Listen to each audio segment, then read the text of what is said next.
from Social Bay, and we are going to talk about the women in manufacturing. And we are going to listen to some of the women and the women leaders who have been in this sector, who have made successful and fulfilling career from in the sector. Today we have Rujuta Jagtap, and we are going to have in a very interesting chat and discussion with Rujuta about her career into the manufacturing. But before that, let me talk about and give you some figures. So we have approximately 670 million population of women in India. Now, out of that, 37% are, as per the female labor force participation rate, 37% of the women are part of the workforce. While the global average is around 47%, we are still behind that global average of the workforce participation of the female labor. Now, if we talk about the manufacturing sector, even if we include the all the manufacturing in the allied sector, we have approximately 18 to 20% of the female into the workforce of the manufacturing sector. Now, this number has been quite consistent from years, and it requires a lot of efforts to move it up.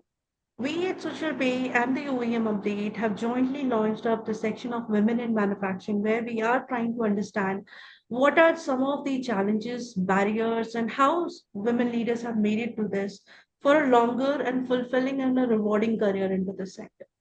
Now, India has a vision to have a 30 trillion economy by 2047. If that is the target that we have to achieve, we need at least 70% of the women into the labor force participation rate, which is currently at 37%. Now, that means there is a lot that we need to achieve. Now, before I go more on that, maybe we'll try to understand more from the leaders who have already done it. Today we have Rajita. So, Rajita, hello, and welcome to the show. And maybe I would like you to briefly explain, and introduce yourself, and also wanted to learn about your journey into the manufacturing sector. Sure. Thank you so much, firstly, Neelam, and thank you for inviting me for this particular initiative, which I think is a extremely relevant, important, significant initiative in today's day and age. Especially because I come from the era when I started off my journey in 2002. Actually, technically 2001, because I did my summer training in my at the end of my first year of MBA. I did my summer training, where I was again one of the few women summer trainees as well. And then comes when I got recruited for my final placement in Tata Steel Wire Division Mumbai, which was in 2002, where again I was the only person in marketing and sales, and in terms of women in the functional area. Predominantly, most of the women were either in secretarial roles or then HR, finance. So very, very, very dismal numbers in the functional areas.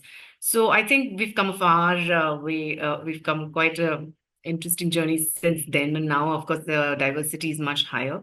But I've always been in the manufacturing domain, so I can speak for that particular area. So I started off in Tata Steel Wire Division for 4.5 years, where I did my job handling international and domestic sales and marketing in a hardcore metallurgy field. And then I joined my father in business in 2006 May, where we actually had, we are actually into manufacturing, companies into manufacturing of test equipments for engine vehicle transmission testing, electric vehicle test systems for the last 55 years.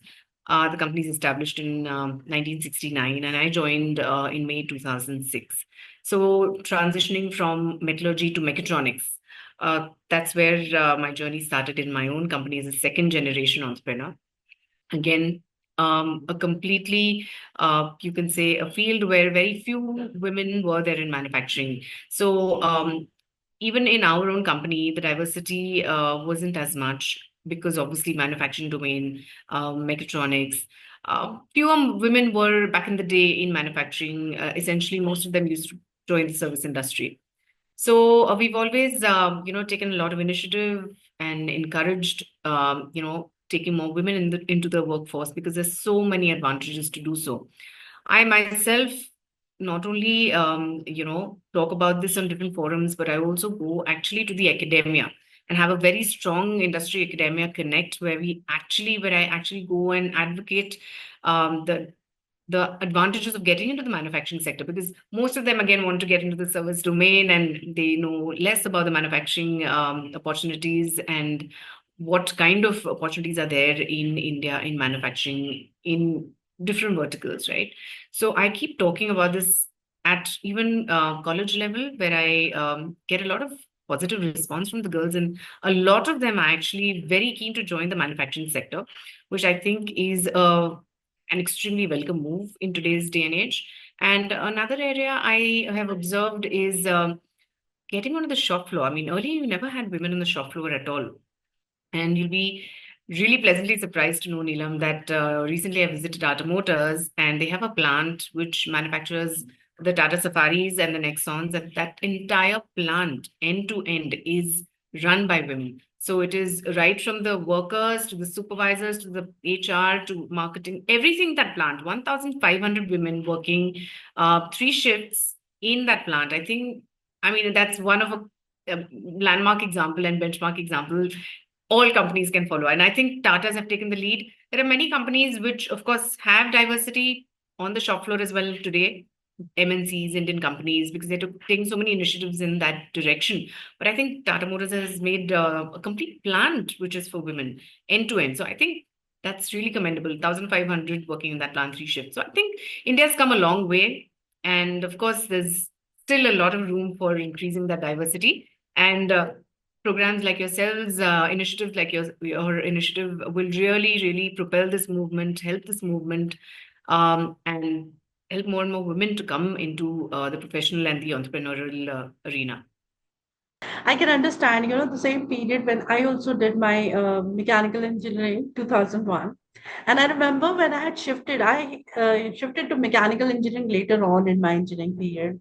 My first this thing I got was electronics and telecommunication. And many people said you made a wrong choice by choosing mechanical engineering. You're not going to get a job, firstly, because women, there were very few women in the mechanical engineering in those days, and then there were very few companies also, and Tata's was one of the first company that I joined as a mechanical engineer that also got assignment at the shop floor. But as I said, the challenges are still there, because there are still barriers, and that is the reason we see in the sector the representation of the women, still it is a concern, because we don't have the I mean, the ideal situation could be this equal representation as what we have in the population, but we know that we are not at all even, nearer to that figure. But what I'm saying is, if in, at India, when we are targeting to go so far, especially from our economic point, from the workforce participation points, uh, but there are challenges, there are barriers. When we were doing it at that time, also today, also there are challenges and barriers. How do you see, some of the barriers and challenges you have faced, or how can you, if you wanted to say, how can those be broken and those challenges can be overcome, mostly from the today's point of, perspective, if we have to talk about that?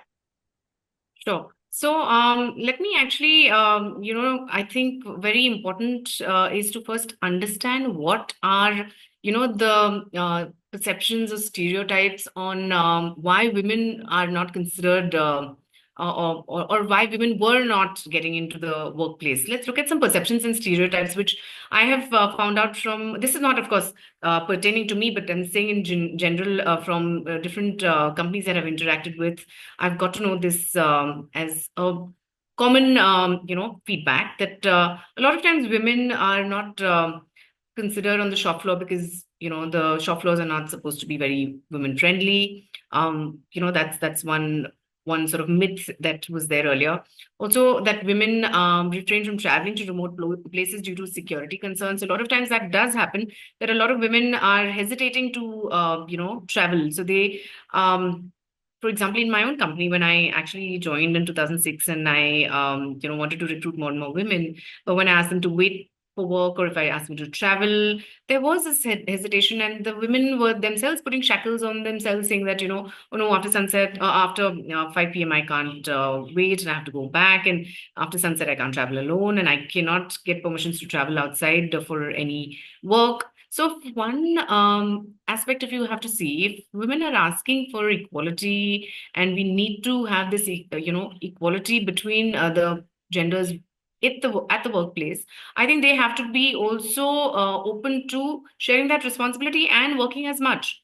At the end of the day, if they're going to be working at par with men, definitely they will get the opportunities today. And today, in fact, is the right time for women to get on to the bandwagon of the manufacturing domain. So I think that is one aspect which I would really urge women to not put shackles on themselves and take on all the opportunities that come their way. Another thing is hesitating to work late hours. I think a lot of companies have taken such wonderful initiatives on safety, where they're having, pick up and drop facilities. They're having crashes at workplaces, so their children are taken care of. And there's no anxiety regarding children, toddlers who are at home. So there's no anxiety there. So women are actually ensure that they are working in a safe environment, and there is no stress as such on any other parameters. So I think that again, that myth has been busted. Also, women perception about women was that they are not stable and loyal at the workplaces, because once they get married, they either stop working or then they relocate. Now, that is, of course, that reality one cannot change. That if they get married elsewhere, they will be moving to another location. But typically, women get married and just take a sabbatical or stop working. That possibly could be a deterrent for companies to hire women, because obviously that is what they see as negative, and therefore I've seen a lot of companies, this reason is one of the main reasons also that they hesitate to take more women. But again, that's changing. Sometimes, of course, there are these myths also that men were not comfortable working with women or reporting to women, which was the case maybe in the past, but now things have changed dramatically, and that's not the case anymore. I feel more and more, of course, there will be, you can't say 100% it has changed, but I think it's very encouraging the way it has changed. And also, women were considered to be less mobile, perceived as a weaker gender, more emotional. So if there's any pressure coming in at the workplace, or if there's any kind of, pressure on targets or whatever, they sort of succumb to that. But I think that's not the case anymore. Again, these have been the perceptions, I would say. And the other perception is that women prioritize family over work. It was the case earlier. I mean, in my own, experience that I've seen, but now these things don't exist. So a lot of them are perceptions or stereotypes which have been completely overcome, and so that they don't stand or hold true anymore, I would say. And this a lot of strength that women actually bring to the workplace. So if you ask me, women are natural multitaskers. So they actually are more productive because they handle so many things: work, family, kids, all of that. So they have a wonderful way of multitasking. And therefore, that is a trait which is a huge advantage to any company. So actually, getting more women on board in terms of in your workplace is just going to be a huge advantage in the productivity and the top line and bottom line of the company, if you ask me. So that is one thing which I think we should be cognizant about. Women are more engaged in their jobs, extremely astute about knowing how to activate passion in their employees towards goal congruency, have better empathy levels, I would say, and better interpersonal skills by default. They're blessed with those. And I think those should be leveraged at the workplaces. That's very important as well. Then, of course, as I mentioned, they're, in fact, in a way, if you go to see, I would say they're more loyal at a job, because if they are going to work, if you see the loyalties, I think women tend to be more loyal, as my experience as well. And this is sincere, dedicated, of course. And as I mentioned, they want to achieve maximum in the stipulated time that they are there. And that helps the organization culture as well, because women will get a lot of interpersonal skills in the organization, and are automatic team blenders, I would say. So actually, I would say it's very important to have a diversity which is minimum 50%, I would say. And of course, women are born leaders and are versatile by default, as I mentioned earlier, and that's a skill that everybody's looking for, right? So I think these are some of the things I think organizations are very, very keen on building, and therefore women are paramount to that. Thanks, Rujuta. And what I understood is both the individual and the organization. Individual also needs to take up the responsibility. They need to upskill themselves. They have to be taking up the opportunity to work as well, because so that some of the perceptions that you have talked about that people are having, that can be removed. And from the organization side also, the organizations has to be made it more flexible in terms of the policy, the working time, the other, so that the women Right. can meet the other demand that is coming from the family per se. So that Right. because most of the time what we have seen, and I always talk that the women career and the women professional career and the life journey are inversely proportional to each other. What happens is when you are moving up in your professional career, your life journey is also moving up, and there are additional responsibilities. And that is the time when actually women needs more support, more mentoring, and more coaching. If you see, there's a data that says that uh, in that mid-career journey, when they have a family starting, that is a time when women actually leave the jobs. 20 to 25% of the women, they leave their job because they are not able to take up the pressure of both the home and the job, and they have to stretch between the two. And that's the time when they need that more critical support of, and if they pass that time, then it was a much rewarding and correct. But if I have to talk about more, like you talked some of the points from the organizational perspective, how the organizations can do. Now, if let's come more detailing in terms of your organization, like what are some of the, I should say, from the policy side or the flexibility side, or from the other efforts that your organization is doing to encourage more women to be part of the workforce? So, taking from my own example, to be honest, when I was working, even in Tata Steel, to be honest, and I started my journey traveling as well. I used to work for, I always, I preferred to work and lead by example. That's the style that I've always had. So, even in Tata Steel as an employee, I still remember I used to work 18 hours a day, 7 days a week, because I was handling all the international markets. So, all time zones were different, and their national holidays were not our national holidays. Our weekly offs were not their weekly off. So I used to land up working 18 hours a day and 7 days a week. But of course, that's not a great example for work life balance. But I'm trying to say what I did was on my own voluntary, it was my voluntary decision. So the company didn't really force me or didn't, really, insist that I should be doing this. In fact, I did that completely voluntarily.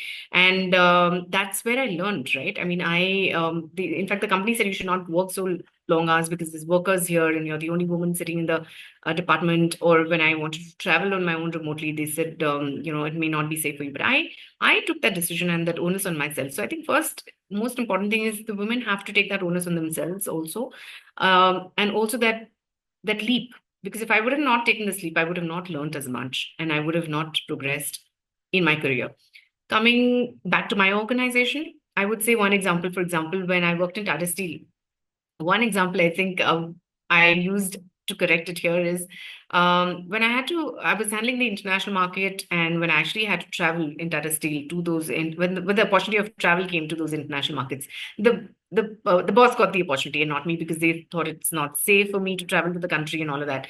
Obviously, that didn't go down very well because obviously I felt that, I'm handling the entire market and why not get that opportunity to travel. So I really felt I should correct that in my own organization. So the minute I joined my father in business, a couple of months down the line, my father was traveling for business to Europe and for an exhibition and meetings and business trip about a little over 2 weeks.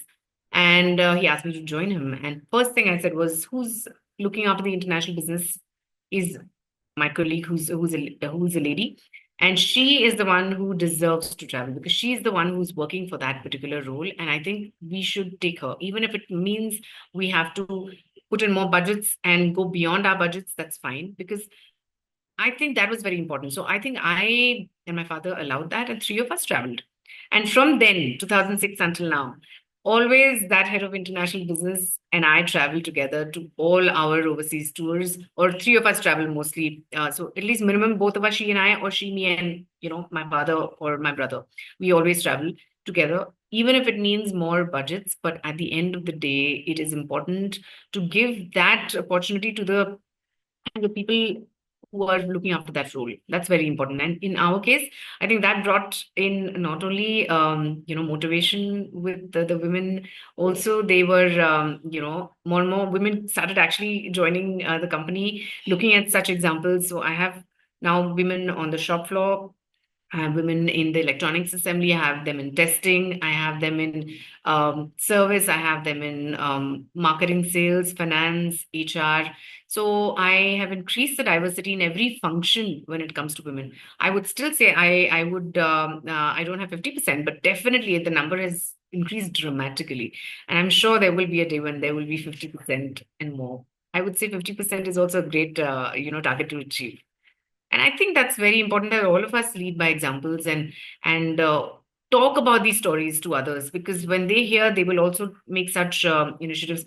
And we ensure that safety is paramount, opportunities are given to them, autonomies are given to them, all of that is taken care of. So I think, and of course, leaves as in when they need it, and maternity leaves when they need it, and even other leaves that they need when as and when they need are all provided. And I think that is something that every organization today is doing. And as I mentioned, that's going to definitely have more and more number in the manufacturing domain at least. Service always had a good number of diversity, but I'm talking manufacturing.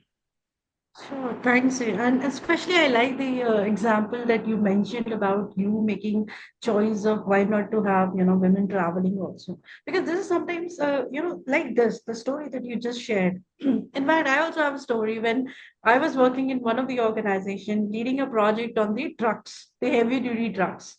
And I was supposed to give a presentation where I was supposed to tell them, that their the clutch effort is so much, or the gear lever effort is so much.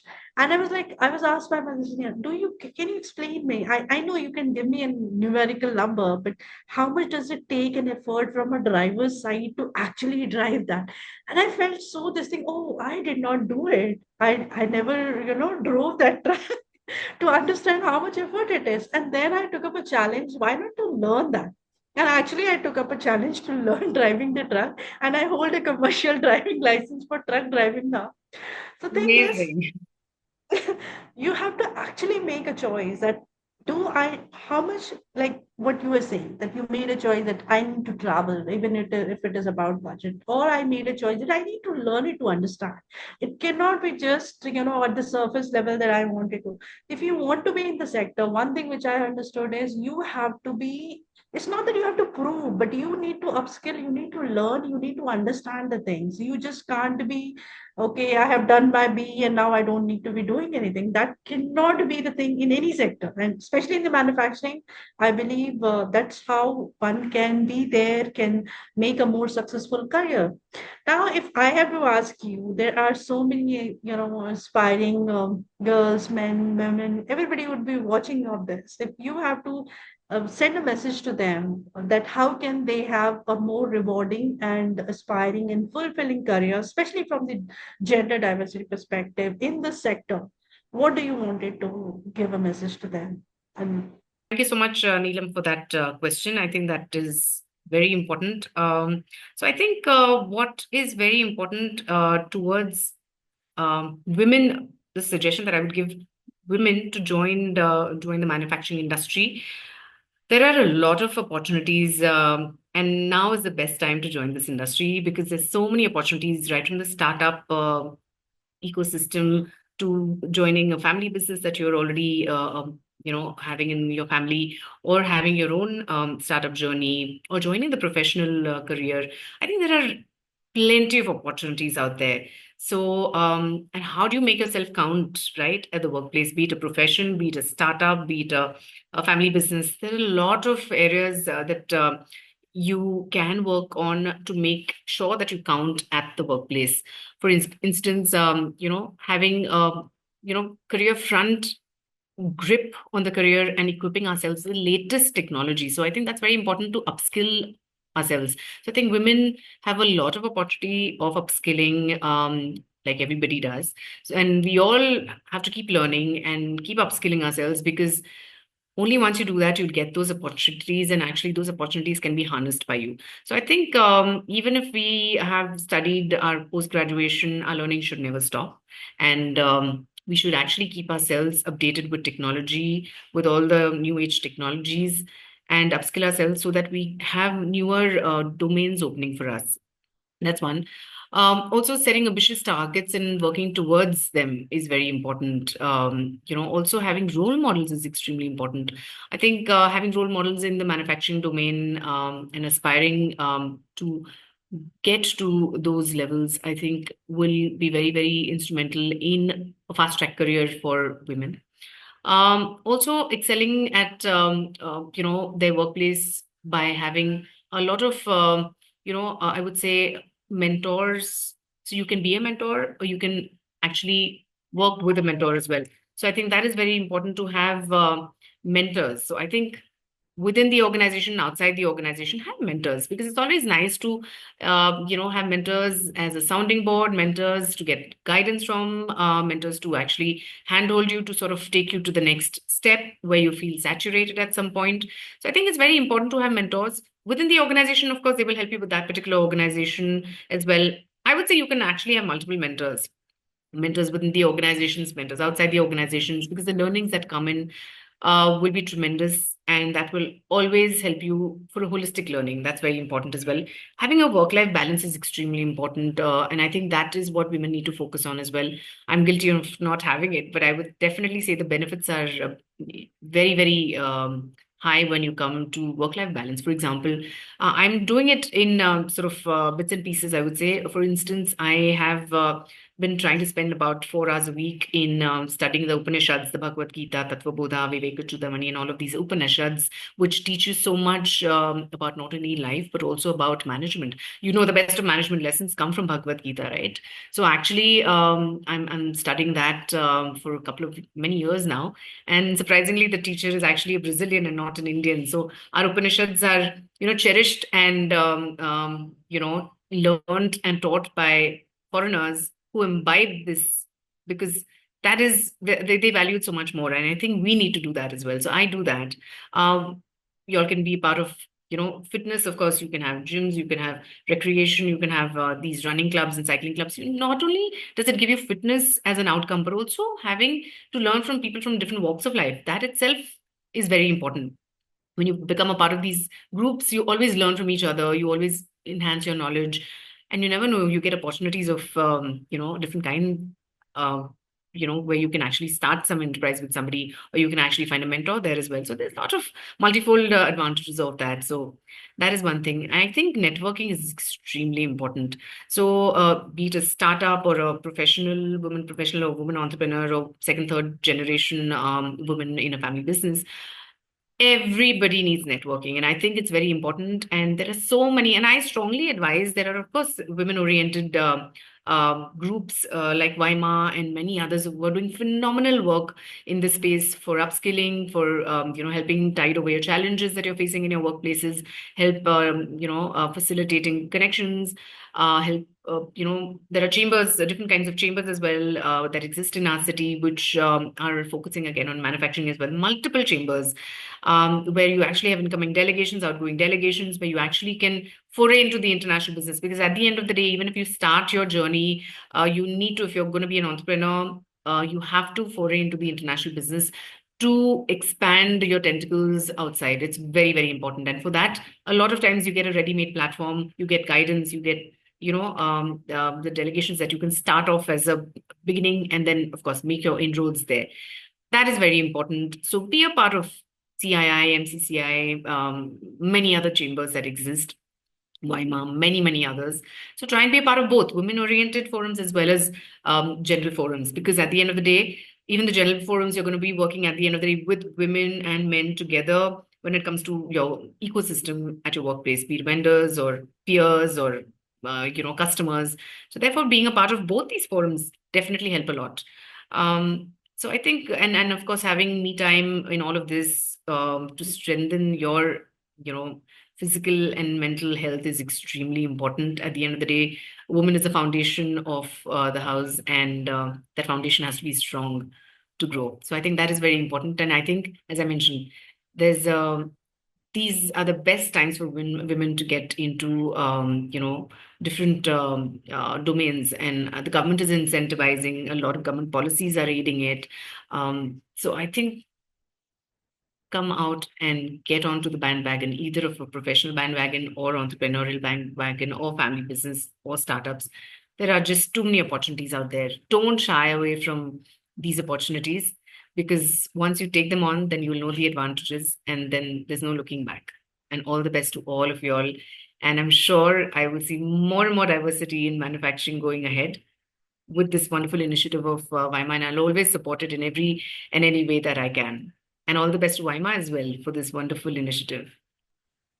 Thank you, Rujuta. I really like, when you said, and you touched base all the points that we actually are covering in the WIMA as a part of upskilling. The trends are changing in the industry. And earlier it used to be 10 years, 15 years. Here it is 2 or 3 years. We have now AI, we have machine learning, we have IoT. People needs to get updated on this. We have data analytics. And, the upskilling is very, very important. Any industry or any sector you go, if you're not upskilling yourself, you're out of the market. I mean, your valuation in the market reduces. So Absolutely. I always keep on stressing people that if you want it, it's just not the amount of work, but it is also amount of development you are doing for yourself. To upskill yourself, take the newer responsibility, take up the challenges and move ahead. Secondly, you talked about very important thing which I liked is being the part of the community, whether it is the community of the women or the forums or the networking group, network and be the part of that. That's very, very important. And especially I've seen when I was having, going up into the manufacturing sector, we used to lack this whole community part of, there was hardly any focus group where I can talk about the challenges that women are having in this sector of manufacturing. But today we do have a lot of, there are a lot of platforms. Secondly, about mentoring part, which is very, very essential, and as I was speaking earlier also, that the critical life stages of the especially the women, what happen is this those stretching happens between the family life, the professional life, the social life, and the other, and that is where if we keep on talking about balancing, but sometimes I say is maybe you have to prioritize how you have to see it. You just, and then we try to be best in everything. You can't be best in everything. Maybe, you can try to be that, okay, I can learn this, I can be part of this. And then how can I move it? How can I go through those challenges and make it up a career of what I wanted it and not giving on the aspiration? And this is exactly where we have launched WIMA, which is Women in Manufacturing and Associated Industry. Because we have seen that we need to have more mentors in the industry coming up and supporting the women. We need to get the women understand, okay, you need to upskill into these areas so that you can be, you can have a career built into the core manufacturing sector and not only in the service sector. Or having the forming that network part of it, like women like you, me, and there are so many who has made the career, who has our stories to share how we have done it, and then helping those next generations which are coming up, Mm. and that's how our giving back to the sector or the industry will be, as we are, and we need those leaders, we need those role models, which can inspire the next generation coming up. And that is where we have launched WIMA, which is basically, supporting women from other individual on upskilling, mentoring, coaching, networking, connecting to the forums, and also the companies can, companies that is able to give the device DEI programs if they wanted to have more inclusive culture or they wanted to hire the talent of the diverse. Now, if I have to take up your opinion onto this kind of platform, and I wanted to hear from you, how do you feel that how it will help in, and after listening to what I have said about the environment? I think it's going to be a tremendous advantage. Like we mentioned, the one example, power of networking itself. Not only do you suppose I'm a woman professional or entrepreneur and I'm facing some challenge in my workplace, I could learn from my peers about how they've solved that problem, because I don't need to reinvent the wheel. I just have to be a part of these forums and actually bounce off my challenge with somebody or in that forum. And actually, somebody could have a solution to my problem, and I could have a solution to somebody else's problem. So, the power of networking is not only to find and identify new vendors or new customers, but also the peer to peer learning that comes through that ecosystem, the collective prudence which comes in. I think that helps you to solve a lot of problems that you would take much longer to resolve otherwise, if you're on your own. So I think that one aspect, WIMA is doing all of the right things, I would say. Networking, incubation also, I think possibly could be an area you all can look at, because incubation, there are a lot of incubators, of course, which are there, which are doing phenomenal work for, the startup ecosystem. So upskilling, very, very important, because I think upskilling, there is just no limit to that. And that has to continue, and that has to happen, regularly. So I think upskilling, networking, incubation, having these facilitation and maybe even liaising with the government at some stage. Because if liaising with the government to help, implement the policies, help women get aware of the policies that exist by the government, and help handhold them to implement those policies, I think that will also go a long way. A lot of times, women don't know about the policies or incentives that are available by the government. Of course, a lot of chambers are doing that work as well. Also, one more very interesting thing, which maybe women are not aware, there are collaborative working spaces which are starting in the manufacturing domain. For example, just to quote an example, I'm the board member of MCCI, and we're coming out with a cluster in the future, which is going to be a Hirkani cluster, which is only for women. So basically, women will get at subsidized rates. They will get places to manufacture out of, and they'll have all the functional areas which are common. So that gives them an advantage of having bare minimum costs for manufacturing. Overheads are bare minimum, and therefore they can be more competitive when they want to either in the domestic or the international market. So I think these kind of initiatives, a lot of them will come along and get implemented in the future. So one has to be vigilant about it, one has to be aware about it. As and when these get implemented, these kind of clusters get implemented, women should take advantage of that, because especially manufacturing clusters, lean clusters, manufacturing clusters, sustainability clusters, all of these clusters are welcoming everybody onto it, and especially MSMEs. So I think making them aware about it also could be an initiative of WIMA, where they are making them aware about it so that these women can avail all of these opportunities. So opportunities are there, but a lot of times women don't know about it, and therefore they don't harness it. I think that could be also something which you all can do. And I think you're already covering all of the aspects which are crucial for women and getting more women in workforce. So I think that's kudos to you guys, and more power to you all. And we're all there to support you all. I'm a part of many chambers. I will help you to know what all is happening there, because at the end of the day, collaboration is very important. I think all these organizations are doing great stuff. In fact, there's also a Swiss Society of Women Engineers, I believe. I've spoken at different forums, so there's a SWE body as well. So I think all of these bodies are doing work for women, and that again is for engineers, women engineers. So I think all of the bodies coming together and collaboratively working, I think, will be the key to success in this women empowerment journey, I would say. And I think that should happen. And I will help with all opportunities out there. Sure. Thank you, Rujita. Thank you for being part of this conversation and sharing your views. And I definitely know that after hearing this conversation, there'll be many, women, many girls, young women and girls who would be aspiring to join the industry. And they will surely see that there is a longer and rewarding career in the manufacturing sector also. There are people, role models like you who had done it, who has shown the path, and we have and that's the inspiring story to learn from the people like you. Thank you again for being part of this conversation, and thank you for being part of talking about the women in manufacturing. Thanks Thank you again. so much, Neelam, for this wonderful opportunity. And of course, you yourself are a role model. Congratulations to you also on your journey. And thank you for initiating this brilliant initiative. More power to you. All the best. And thank you once again.